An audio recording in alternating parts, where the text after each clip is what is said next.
Dead Stripper, Chapter 7. Scene 25. The next morning, a mug of coffee sitting on my desk right in front of me, and another episode of Better Call Saul is playing on the big screen. Suddenly, I hear someone knocking on my door. I get up, walk a few steps, and open the door. Ah, my friend. Saw your car outside, he says. Figured you were home. Brilliant deduction, Watson. Ha ha ha. He fakes a laugh. I'm on my way back to my desk. He closes the door behind me and follows me inside. Want something to drink? I ask. Sure. You know where it is. I go back to my desk and sit down, open my laptop and go online. I hear him enter the kitchen, open the refrigerator door, and start rooting around inside. Then I hear him close the refrigerator door. He enters the living room carrying a bottle of water. Then he takes a seat on the couch. What are you watching? Better Call Saul. He twists off the top of the water bottle and takes a sip. What are you doing? Trying to break this fucking code. What code? He asks. Getting my first story published. I punch a number into my cell phone. Hang on. A recording answers. It takes 5 more punches and a couple curses before a female's voice finally says, Ellery Queen, how can I help you? I'd like to speak to your editor-in-chief. Is he expecting your call? She asks. Does it make a difference? Mr. Angela, she says, doesn't accept random phone calls. Perhaps I can help you. What is the purpose of the call? Let's give it a try. I keep submitting stories. I think they're pretty good, but keep getting rejection slips. Are you published? She asks. That's what I'm trying to do now. But are you already published? She asks. No. Then that's the problem, she says. Here at Ellery Queen, we don't accept random submissions. We only deal with published writers. But that's not what it says on your website.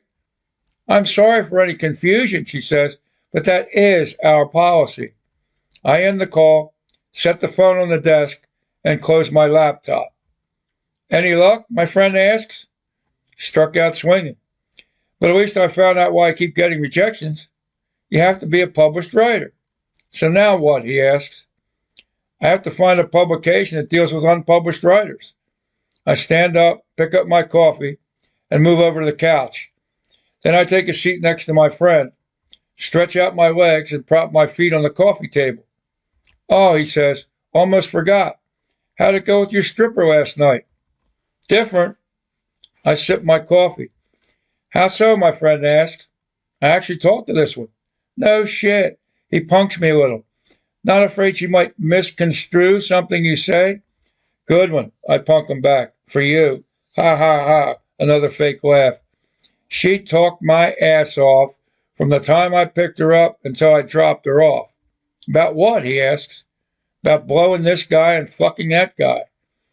Did sucking your cock ever enter the conversation? Nah, but I helped her carry her things. Why? He asks. She had a lot to carry, and her wrist was sprained. One of these days, he says, that's going to get you in trouble. What is? Helping people. Do you know how ridiculous that sounds? Hope I'm wrong, he says, but it is possible. You're so wrong. But for your info, I also helped someone else last night. I purposely saved this one for last. How? He asks. Got a request when I was leaving the stripper's place from a girl out on the main line. And she's pissed at her boyfriend. She'd been drinking wine all day, long ride, all the way to Phoenixville. I listen to her problems and we do some bonding. Then she offers to buy me a drink, right then and right there. No shit, he says, yep. So we have a couple drinks and then wham, bam, thank you, ma'am. Get the fuck out of here, he says. Swear to God. You say she was pissed at her boyfriend? He verifies? Yep. Sounds like a spite fuck to me. Some people might call it a spite fuck, but I went online today and did some research. You and your fucking research, he says. I move back to my desk and sit down, open my laptop and make a few clicks. Ah, here it is. And I quote, transference is a psychiatric phenomena that occurs when a patient suddenly redirects their feelings from a significant person in their life to their therapist. You're no therapist, he says. Ah, mon ami. But that's exactly who I was last night. I listened to her problems, really listened. And that's all psychiatrists do. They listen. And here's the best part.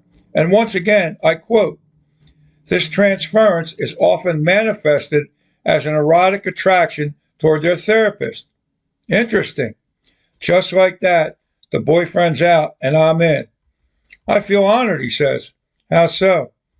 I finally got to meet Sigmund Freud, he says. Ah, good one, mein Freund. Where'd you do her, he asks. In the parking lot outside the bar, standing up, leaning against the car. And nobody saw you? After closing, nobody around.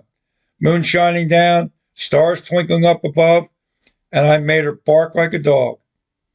You're not just a therapist, he says. You're also a poet. Thanks.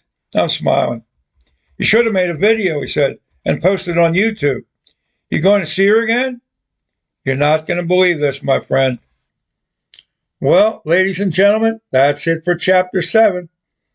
Coming up next, Chapter 8.